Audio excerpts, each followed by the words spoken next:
கண்டிப்பா வீட்ல வந்துட்டு கொஞ்சம் உங்களுக்கு வந்து டேஞ்சர் சைன்ஸ் ஏதாவது இருக்கு. அதாவது காய்ச்சல் ரொம்ப அதிகமா இருக்கு. காய்ச்சல் விட மாட்டேன்து. ஆள் வந்து கொஞ்சம் மயக்க நிலையில சுயநலவு இல்லாம அப்படியே கொஞ்சம் மயக்க நிலையில படுத்துக்கிட்டு இருக்கான். இப்ப எக்ஸாம்பிள் சார் எழுந்துருங்க, எழுந்துருங்க நானும் அப்படின்ற மாரி இருக்காங்கன்னா, கொஞ்சம் ஆல்டர் ஆகுறாங்கன்னு அர்த்தம். 2 3வது கால் வீங்குது, வயிறு வீங்குது. இந்த மாரியான சைன்ஸ் ஏதாவது இருந்ததுன்னா, இல்லன்னா மூச்சு வாங்குது ரொம்ப டேஞ்சர் சைன். இந்த மாரி சைன் இருந்ததுன்னா, இல்லன்னா ஏதாவது ரத்தம் வருது.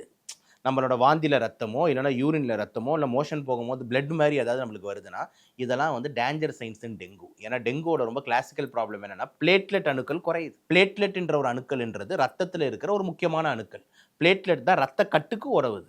அப்ப அந்த டெங்கு வந்து பிளேட்லெட்ட ரொம்ப கம்மி பண்ணுது. இது பேர் தான் மெடிக்கலா த்ரோம்போசைட்டோபீனியான்னு சொல்லுவோம். அப்ப பிளேட்லெட்ஸ் குறையும்போது ப்ளீடிங் மேனிஃபெஸ்டேஷன் வரதுக்கு வாய்ப்பு இருக்கு. ஸ்கின்லயும் அங்கங்க வந்து ப்ளீடிங் ஸ்பாட்ஸ் வரதுக்கு வாய்ப்பு இருக்கு. அப்ப இந்த மாரிலாம் இருந்ததுன்னா, நீங்க வீட்ல உட்காந்துன்னு டைம் வேஸ்ட் பண்ணக்கூடாது.